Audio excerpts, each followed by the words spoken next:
Bom, é isso. Para quem tem me acompanhado, percebeu que eu lancei um podcast chamado Bob Burnquist Ideia Lab. Sai toda quinta-feira na plataforma Orelo. Tem que baixar lá, uma plataforma só de podcast, muito legal. Paga por streaming, é uma plataforma bem bacana por causa disso. E é isso, eu tenho entrevistado um monte de gente. A primeira entrevista foi com a minha mãe, que vai ser aqui que a gente está lançando. Então parte da entrevista eu vou lançar aqui no YouTube e o restante na íntegra você pega lá na Orelo. Beleza? Aproveita aí.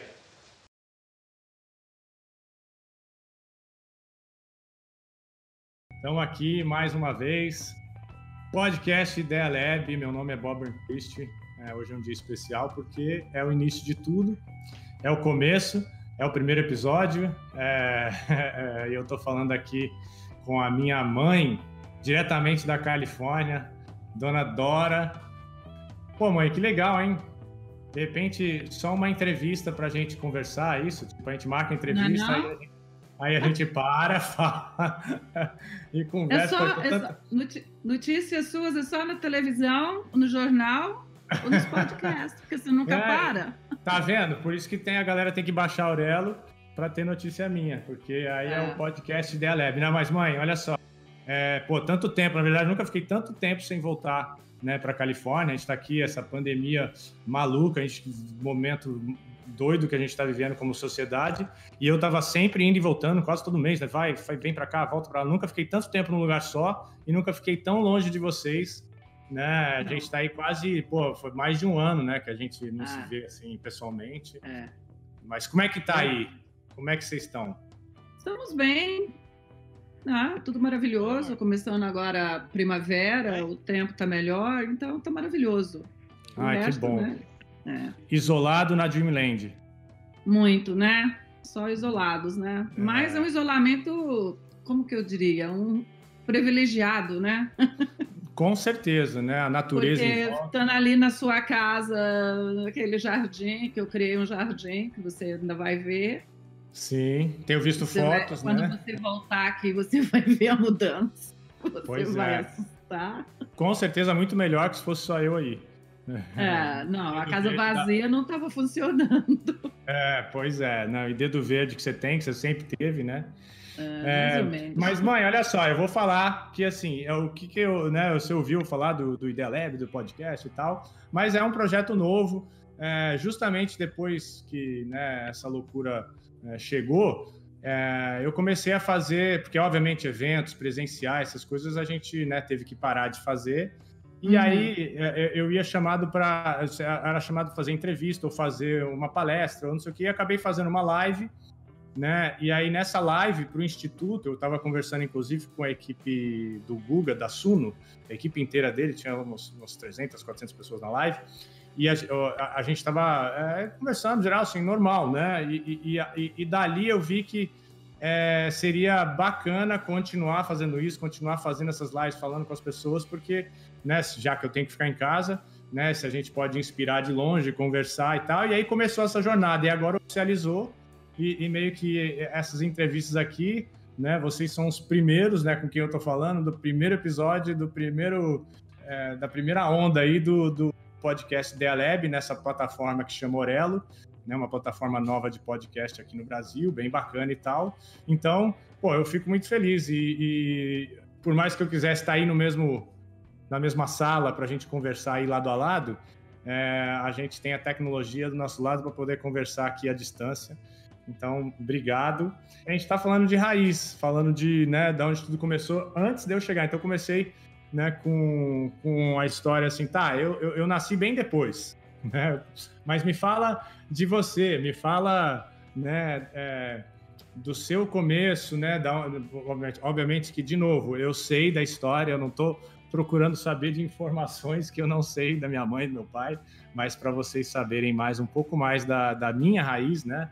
E a minha mãe teve, né, uma influência fundamental na minha vida, até mais que meu pai, no sentido que a gente estava sempre mais próximo, assim, né, por meu pai trabalhar e estar longe e tal. Então, obviamente que eu estava sempre muito... E também por ser o primeiro, né, o único filho homem, cresci ali em volta, né, com as meninas. Só mulheres. Um certo privilégio, né? Mas... muito privilégio. Antes de chegar em mim, me fala de você. Você nasceu aonde? Cresceu aonde? Como é que foi o início da sua vida? Eu nasci em Uberaba, Minas Gerais. Cresci, fiquei ali até os meus 15 anos. E depois saí de Uberaba, fui mudei para Ribeirão Preto, depois São Paulo. Ah, que legal, não sabia que você morava em Ribeirão, não. Não sabia que você tivesse... Morei em Ribeirão Preto. Pois é. Que bacana. Morei Mas lá, aí, morei em no- Uberaba, quando você, assim, crescendo, assim, né, o que vocês faziam?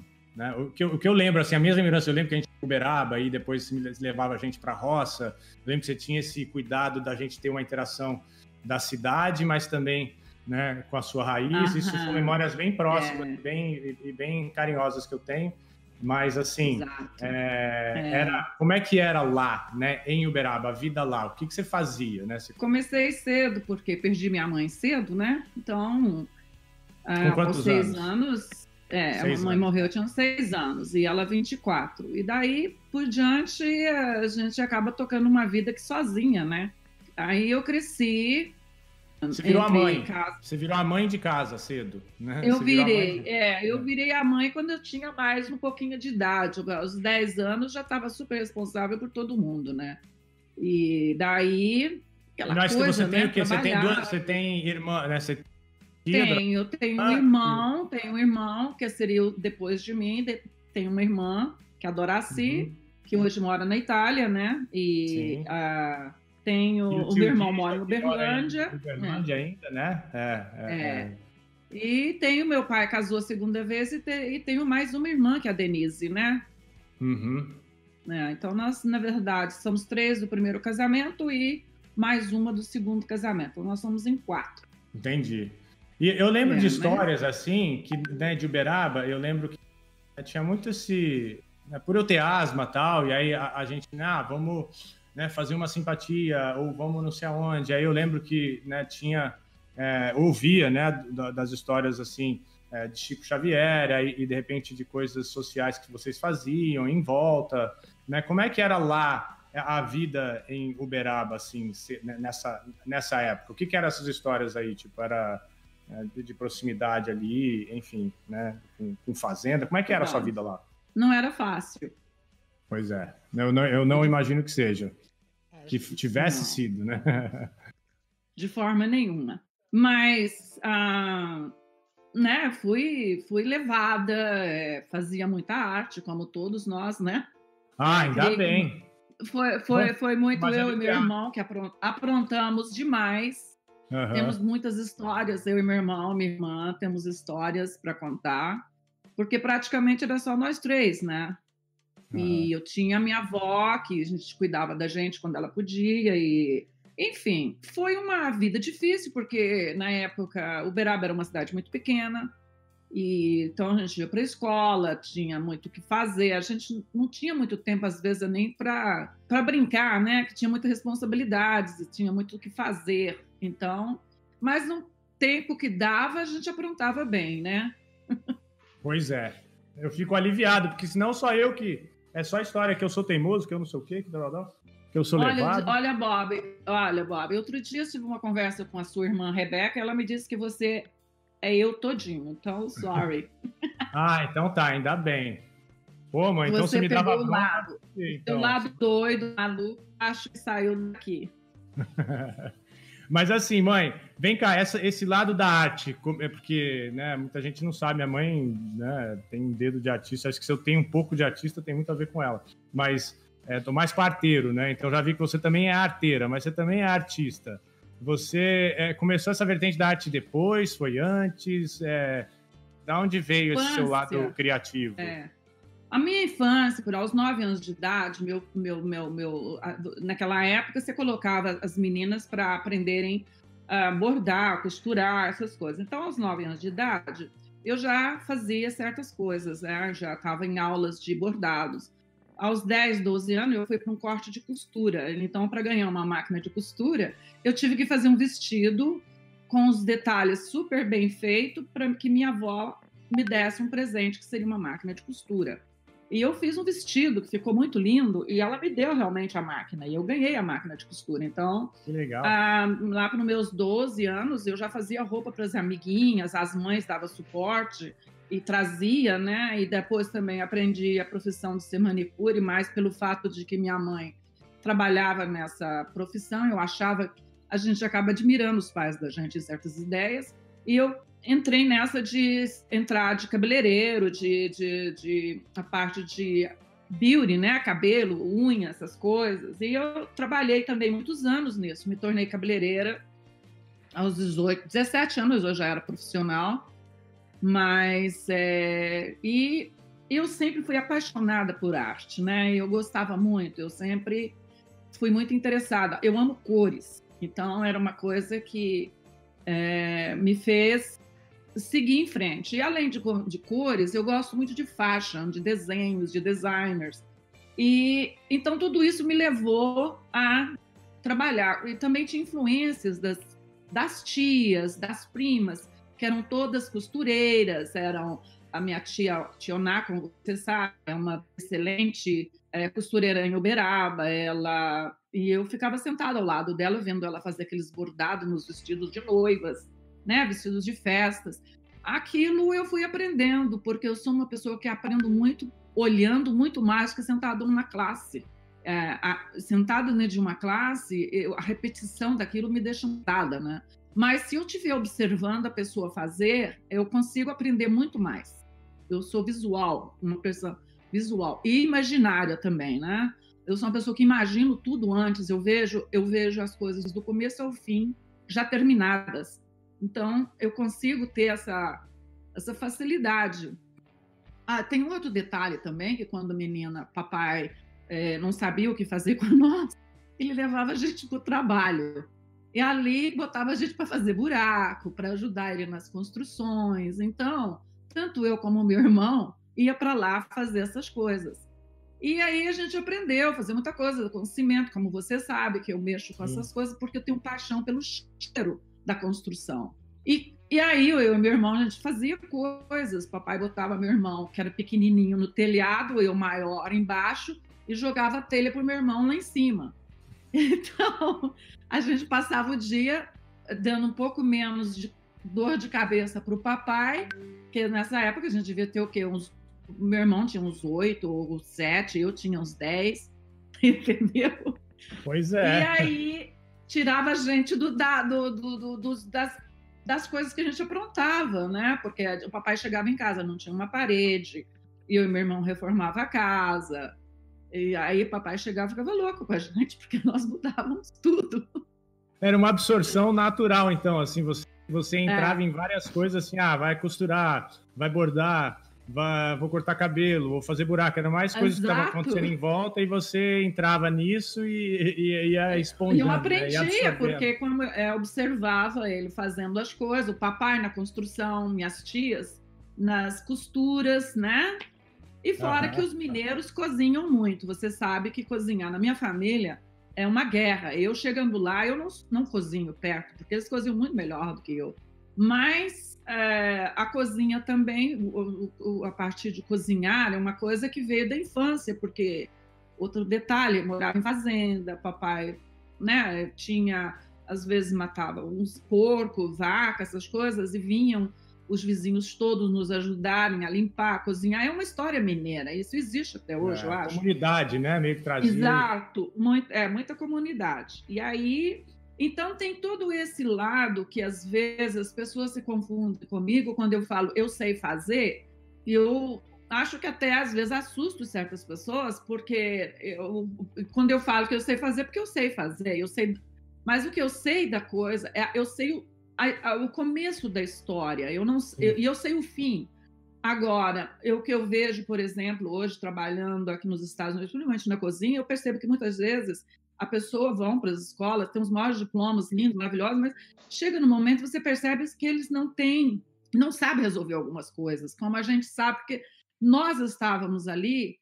E você sabe, nós no Brasil, na época que eu cresci, não tinha nada pronto. Você tinha que inventar suas coisas, você tinha que fazer. Não era ir na loja, comprar, que já estava tudo pronto. Você já tinha que saber aonde é que você ia fazer, mas de onde você ia tirar aquilo, de onde você ia buscar a produção, o que fosse, uma tinta, o que fosse.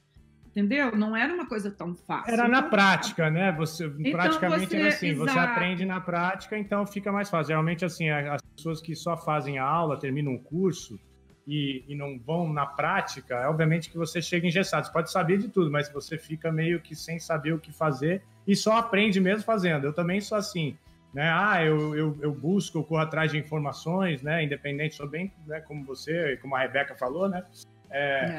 E aí eu vou aprendendo, vou absorvendo, fazendo, né? Só dá para saber mesmo quando você começa a mexer e começa a fazer, e aí então, você aprende. Você tem que entrar, você tem que ir. Se você vai errar, você não sabe.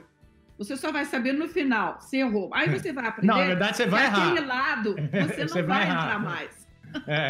Vai errar, mas tem que tudo bem, porque o errar se ajusta, né? Esse também muita gente tem medo de... É um aprendizado. Eu acho que você...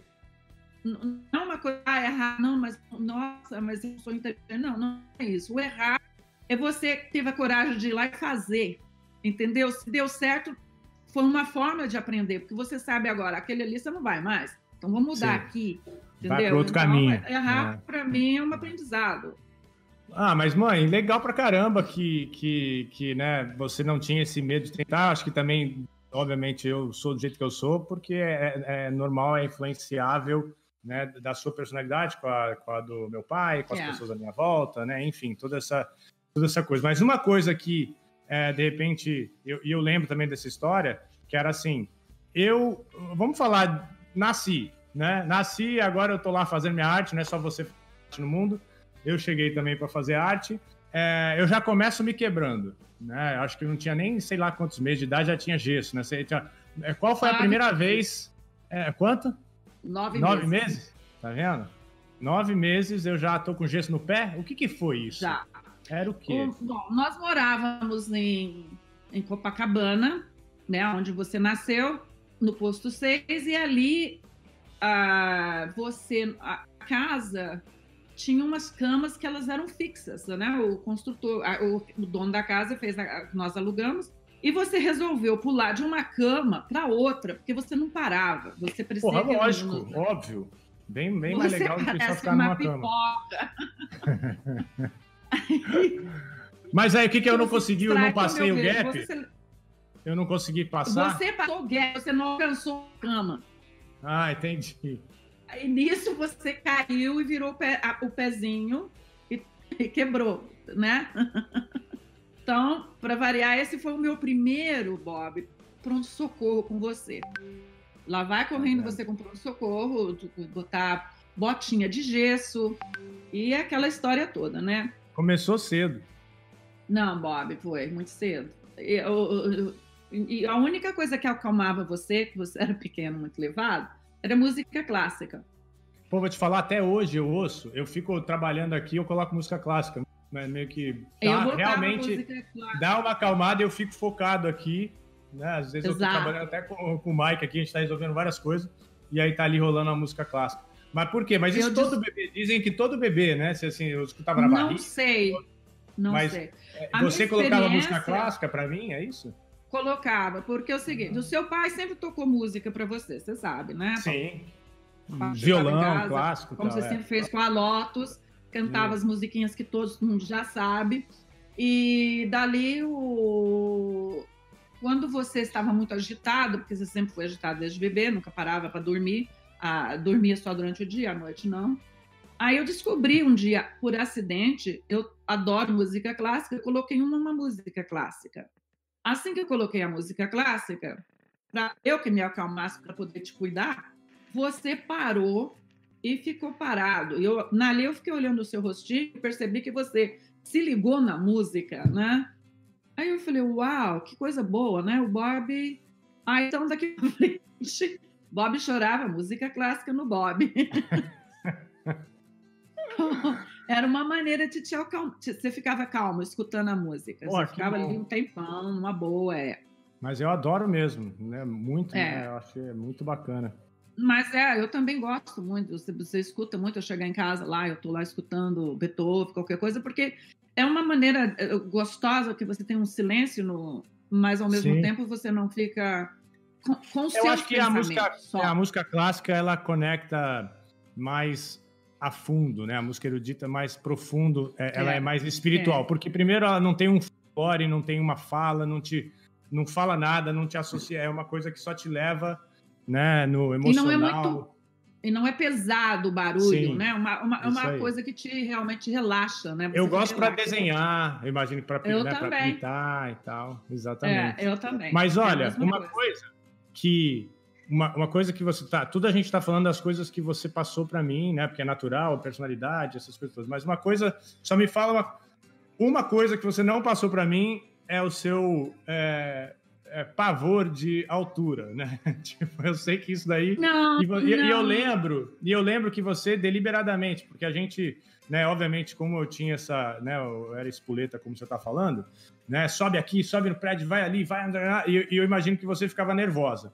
Só que você não me pegava e não me parava. Eu não sentia que tinha um negócio assim, tipo, ai não, passar aquele medo assim, não faz isso, não vai para lá, você vai cair, não faz isso que vai, né? Eu não sentia isso de você, só que eu sei que você tem esse pavor. Não é que eu nem falo, eu faço as coisas, depois eu falo para você. Né, o negócio do Grand Canyon, né? Eu fiz, fala, mãe, deixa eu te falar, eu fiz. Sempre depois. Mas, como você fazia isso, era de propósito para não passar isso ou era só uma coisa que você protegia? Por quê? Porque eu não sentia uma proteção over. Eu sentia muito carinho, muito amor, óbvio, mas eu não sentia essa proteção de cuidado, não faz isso, que você vai... porque eu acho que eu não faria o que eu faço hoje se você tivesse me passado esse medo. Não sei. Bob, essa história, ela vem um pouco além da minha infância, né? O porquê que eu não deixei nenhum de vocês três terem medos. Porque eu fui criada sozinha, então ter medo é difícil você sair do lugar, entendeu? Então eu nunca deixei que vocês tivessem medo. O meu único pavor na vida, sempre maior, da altura, é água. Eu tive um acidente e não consigo mesmo deal very well com a água, não consigo... como é que se fala? Nadar. Outra também, eu tenho um problema de respirar e eu sinto pânico, né? A água é o meu maior medo. Agora, na verdade, eu nunca tive medo de altura e nem de velocidade.